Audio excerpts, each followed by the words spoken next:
Hi friends అందరూ ఎలా ఉన్నారు?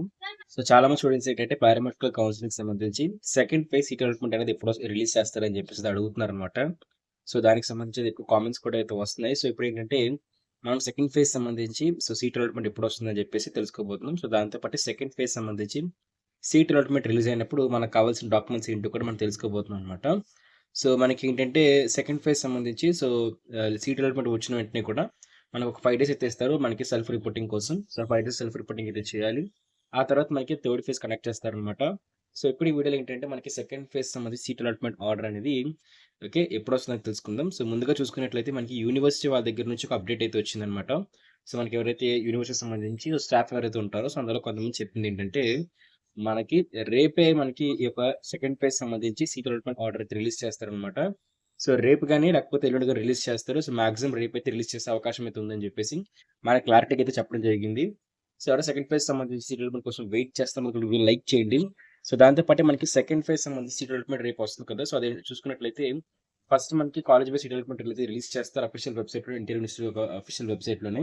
సో ఆ పీడీఎఫ్ లింక్ అనేది మీకు డిస్క్రిప్షన్‌లో కూడా నేను ప్రొవైడ్ చేస్తాను. లేదనుకున్నట్లయితే మన టెలిగ్రామ్ ఛానెల్‌లో కూడా మీకు ఆ పీడీఎఫ్ అయితే ప్రొవైడ్ చేస్తాననమాట. దాంతో పాటే వన్స్ మీకు సీట్ అలాట్‌మెంట్ ఆర్డర్ రిలీజ్ అయిన వెంటనే దాంతో పాటు మీకు మీ వెబ్‌సైట్‌లో కూడా అయితే ఉంటుంది. సో ఎవరికైతే ఫస్ట్ ఫేజ్‌లో సీట్ రాలేదో వాళ్ళకి కొత్తగా చెప్తున్నాను. సో మీరు మీ వెబ్‌సైట్‌లో కూడా లాగిన్ అయితే అయిపోయి అక్కడికి సంబంధించి మీకు సీట్ అలాట్‌మెంట్ ఆర్డర్‌ని డౌన్లోడ్ చేసుకోవాలి. సో సీట్ అలాట్‌మెంట్ ఆర్డర్ కోసం రూ. 5,600 అయితే మీరు పే చేయాల్సిన అవసరం అయితే ఉంటుంది. రూ. 5,600 అయితే మాత్రం. సో ఆ తర్వాత చూసుకున్నట్లయితే మనకి సెకండ్ ఫేజ్ సీట్ అలాట్‌మెంట్ వచ్చినప్పుడు సో మనం ఏం తీసుకెళ్ళాలో కూడా చూద్దాం ఒకసారి. Hi friends. ఈ వీడియోని స్పాన్సర్ చేస్తున్న వచ్చేసరికి శాస్త్ర కాలేజ్ ఆఫ్ అన్నమాట. మనకి శాస్త్ర కాలేజ్ ఆఫ్ ఫిజియోథెరపీ అయితే ఉంది ఫ్రెండ్స్. సో ఇందులో వచ్చేసరికి మనకి 20 మేనేజ్మెంట్ సీట్స్, దాంతో పాటు మనకి 30 కెనరీ సీట్స్ అయితే ఉన్నాయి. అలాగే మనకి ఈ యొక్క మేనేజ్మెంట్ సీట్స్ కూడా సంబంధించి అయితే మాత్రం మనకి 80,000 రూపీస్ అయితే మాత్రం పర్ ఇయర్ పడుతుంది. మొత్తం అన్ని అమౌంట్ తో కలుపుకొని మనకి 80,000 రూపీస్ అయితే శాస్త్ర ఫిజియోథెరపీ కాలేజ్‌లో ఏంటంటే మీకు సీట్ అయితే మేనేజ్మెంట్‌లో అయితే అవైలబుల్‌గా అయితే ఉంది. జాయిన్ అవ్వాలనుకుంటున్నవారు జాయిన్ అయితే అవ్వచ్చు. దాంతో పాటు మీ వెబ్ ఆప్షన్స్ పెడుతున్నప్పుడు కూడా ఖచ్చితంగా మీరు కాలేజ్ అయితే రిఫర్ అయితే చేయండి. సో మీకు ఖచ్చితంగా సీట్ వచ్చే ఛాన్స్ అయితే ఉంటుందన్నమాట. సో అదే విధంగా నెల్లూరుతో పాటు ఎవరైతే ఉన్నారో సో నెల్లూరు డిస్ట్రిక్ట్‌కి దగ్గరలో ఎవరైతే ఉన్నారో వాళ్ళందరూ కూడా ఖచ్చితంగా వెబ్ ఆప్షన్స్‌లో పెట్టాల్సిన కాలేజే మనకి శాస్త్ర ఫిజియో సో ఇక్కడ చూస్తున్నారు కదా మీకు మొత్తం సెకండ్ ఫేజ్‌లో సీట్ వచ్చిన వెంటనే మీకు కావాల్సిన డాక్యుమెంట్స్ అయితే ఇవి. సో చూస్తున్నారు కదా ఒరిజినల్ అలాట్‌మెంట్ ఆర్డర్ అయితే కావాలి. మీకు సెకండ్ ఫేజ్ సంబంధించి వచ్చిన అలాట్‌మెంట్ ఆర్డర్ అయితే కావాలి. దాంతో పాటే ప్రొవిజనల్ వెరిఫికేషన్ ఫార్మ్ అంటే అదైతే మీ అప్లికేషన్ ఫార్మ్ ఉంది. సో దాన్ని ప్రొవిజనల్ వెరిఫికేషన్ ఫార్మ్ అయితే అంటారు. దాంతో పాటు మీ 10థ్ క్లాస్ మెమో, మీకు ఇంటర్వ్యూకి సంబంధించి మార్క్స్ మెమో, మీకు టీసీ, మీకు స్టడీ సర్టిఫికేట్, మీ యొక్క క్యాస్ట్ సర్టిఫికేట్, దాంతో పాటు మీ ఇన్‌కమ్ సర్టిఫికేట్, ఒకవేళ మీరు మైగ్రేషన్ అయినట్లయితే మీకు మైగ్రేషన్ సర్టిఫికేట్ కూడా మీరు సబ్మిట్ చేయాలి. సో ఒకవేళ మీకు క్యాస్ట్ సర్టిఫికేట్ లేకపోయినట్లయితే ఈడబ్ల్యూ సర్టిఫికేట్ సబ్మిట్ చేస్తారు. లేకపోయినట్లయితే ఒకవేళ మీరు ట్రాన్స్‌జెండర్ అయినట్లయితే ట్రాన్స్‌జెండర్ సర్టిఫికేట్, లేకపోతే సదరన్ సర్టిఫికేట్ అయితే సదరన్ సర్టిఫికేట్ సబ్మిట్ చేస్తారు.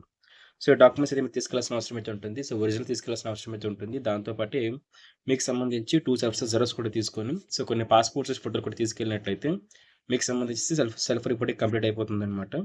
దాంతో పాటు మీకు సంబంధించి ట్యూషన్ ఫీజ్ కూడా పే చేయాల్సిన అవసరం అయితే ఉంటుంది. అది కాలేజ్ వైస్ సంబంధించి ఎంత ట్యూషన్ ఫీజ్ అనేది మనకు వెబ్‌సైట్ అయితే డిస్‌ప్లే చేశారు.